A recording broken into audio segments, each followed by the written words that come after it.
Well, good morning. That is good morning if you're still here. Right, we're all tidied up, and as Rob's mate Dan would say, we've left no trace. Leave no trace. Leave no trace. We're going to make our way now out across to a place called Cut Hill, which will be our highest point of the trip, 603 metres I believe it is. It'll be also our most remote point of the trip. Did you sleep well, Rob? Yeah, not too bad. Not too bad. On and off. On and off, but yeah, can't complain. I've Good. slept worse. Well, that's another story. Stunning.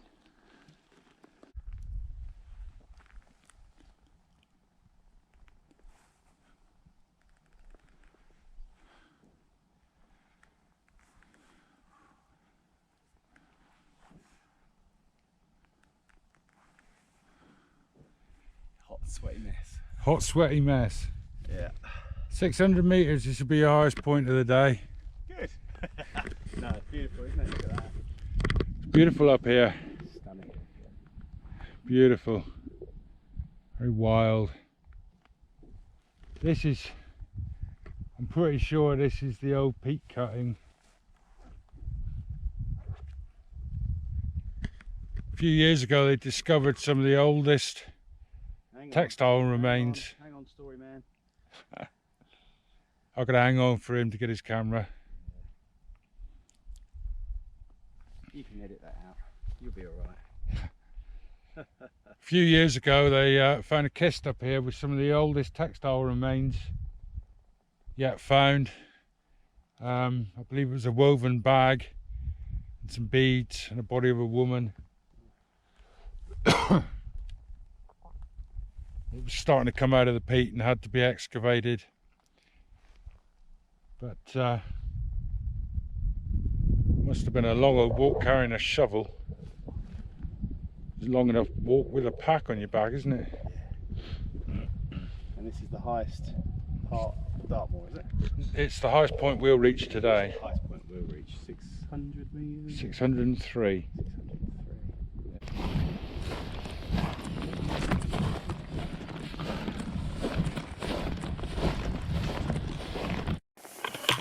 We've just come across this.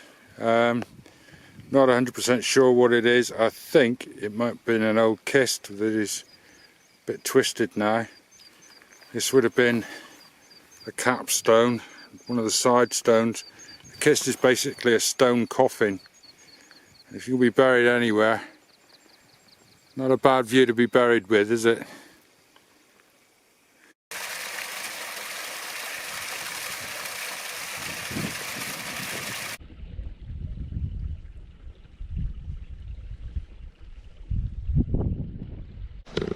Well, we've just filled up with water from this cracking little stream. I'm not sure the name of this one, but it's very welcome, having just crossed that open plain. It's really hot, really hot. We've still got a load more to go yet before we're done. Bring you back shortly.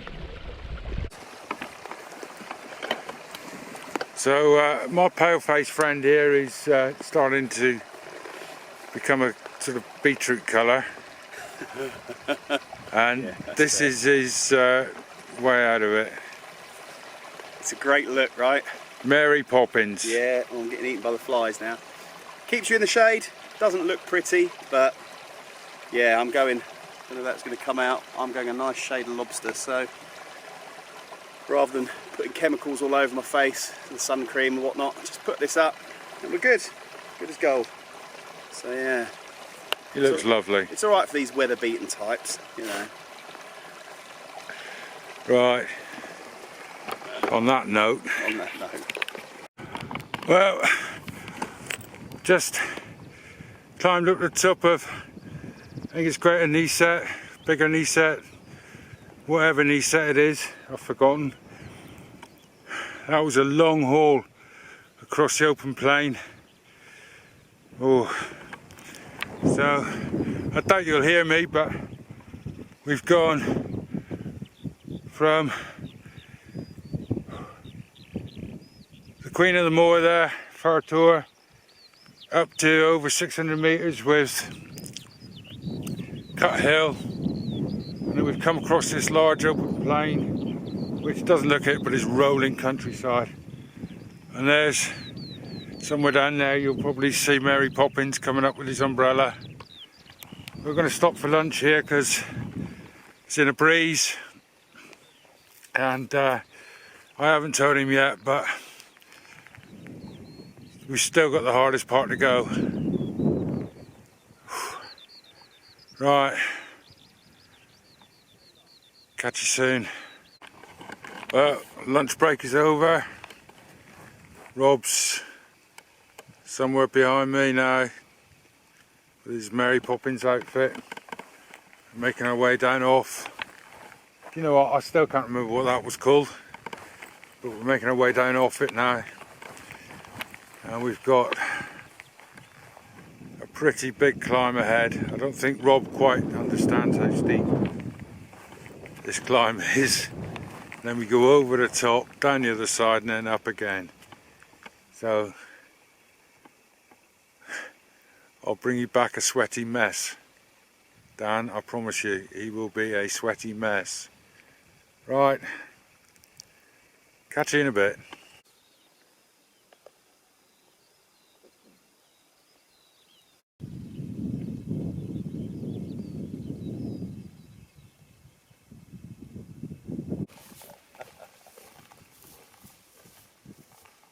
I know you're going to catch me up, so.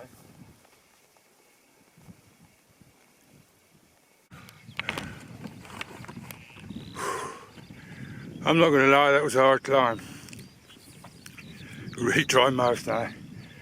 Our final destination's just heaved into view, and so is the wild camper. I'll wait for him a minute here. Oh, what a beautiful day, but it's chilly in the breeze, and really warm when there isn't a breeze, when it drops. Oh, right, I'll bring you back when I've got something to show you, instead of just this wide openness. Catch you in a mo. Well, we've made it up to Green Tor, which is now sort of finished our complete circle. Oh, Lord above, hang on, that's better, isn't it? Yeah. I've got to say, Dan, I'm sorry, mate, but he's done really well. I know you wanted me to kill him, but he's done really, really well. I've still got sort of roughly a day and a half to do it, but I don't think I'm going to be able to manage it, mate. He has said that I've now got to bring you here, or you've got to come here for the same challenge or very similar. So Bring it on. bring it on, he says. The man says bring it on. Dan, get your ass down here, mate. Right. I'll bring you back soon. Our final destination is up there somewhere. I don't know. It's up there somewhere. It was a hard climb, but we managed it. Right. Catch you in a mo. Bleak house. Rob wanted to have a look. It's a little bit more bleak every time I come here. A little bit more damage to it.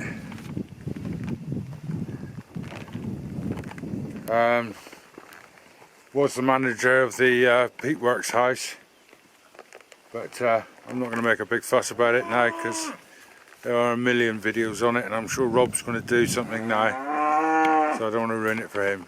You can be quiet. Right, catch you in a mo. Rob's a cow whisperer. I'm here shouting at the cows. He just talks to them nicely. Must be secret to a happy marriage. What's that? Talking nicely. Right, we've just topped up with water. Tell them what they want to hear. Tell them what they want to hear. We've just topped up from water. And we've got a bit of a climb now up to top of Great Links, and then we'll pitch our tents and make merry. Catch you in a mo.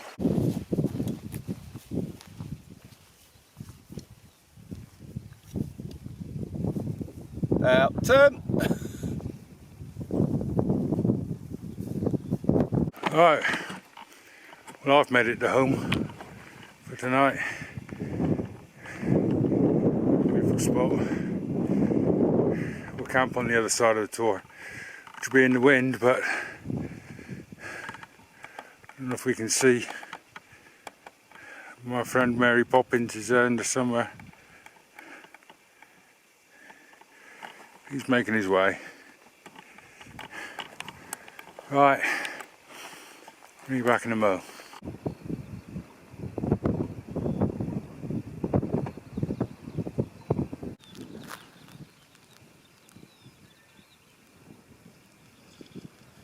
So as I'm out with Mr. Wild Camper, Hey.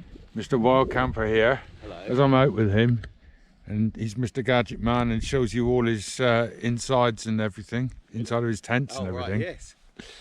I'll show you the inside of my tent. I think that's very good. It Minimal. it is, yeah, minimal. Scarily minimal. It's not scarily minimal. So, what I have inside my tent for the summer is scarily minimal. No, it's not. I have myself a small, sort of generic pump-up pillow, a very thin bivvy bag, which inside of which is a very thin, very cheap Mountain Warehouse Traveller 50 sleeping bag. Now this is very thin and probably not for most people. Underneath I've got a car windscreen cover, and below that my way too thick sleep mat. It is all I need apart from my woolly fisherman's socks. That's the only thing. Oh, and my Simon Bloke in the Woods type hat. That is the only things I need to sleep at night. In the winter I do have a medium-sized bag or a winter sleeping bag if it's very cold. But this is it. Very minimal. Very minimal. And it's all I need. I sleep hot. Now we are going to sit over there and drink our whiskey coffees and look at this glorious view. Sun is starting to go down, but we've got a glorious view.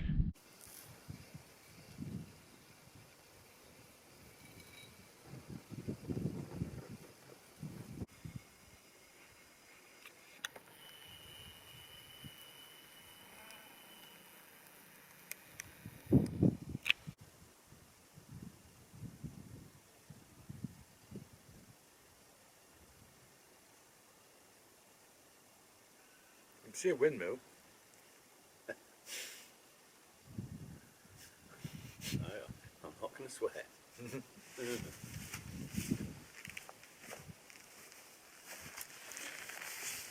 So last night, out on fur tour, we can see the sea on the north coast from here. Here we go. And I could see a ship on the sea with my bare eyes. Yeah. He didn't believe me. So now tonight I can see a windmill. I can't see a ship, I've got to admit, but I can see a windmill. And he doesn't believe me. So I'm going to turn you around now. I'm going to zoom you in and you will see the windmill. Bearing in mind, he hasn't pointed it out in even the direction of where it could possibly be. Where the sea is. Where the sea is. I'm going to turn you around. Talking rubbish.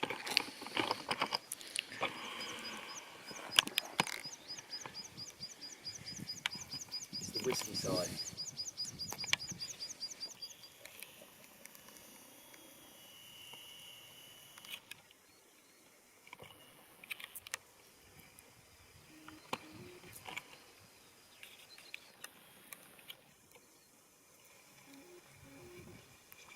right out of focus. Yeah, can't find it, that's what it is. There we go.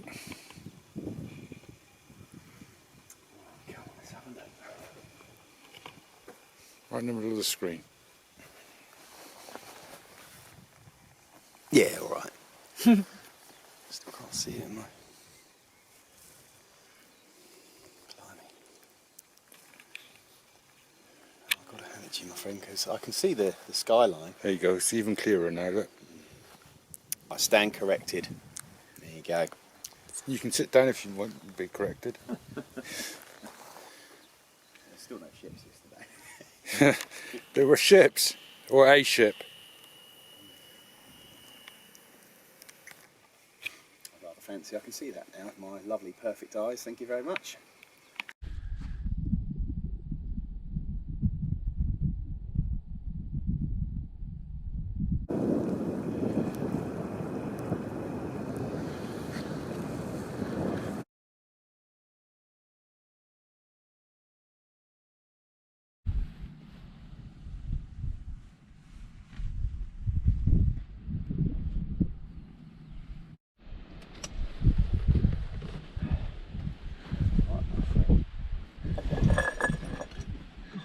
Is that? My cup, Over my cup on the rock.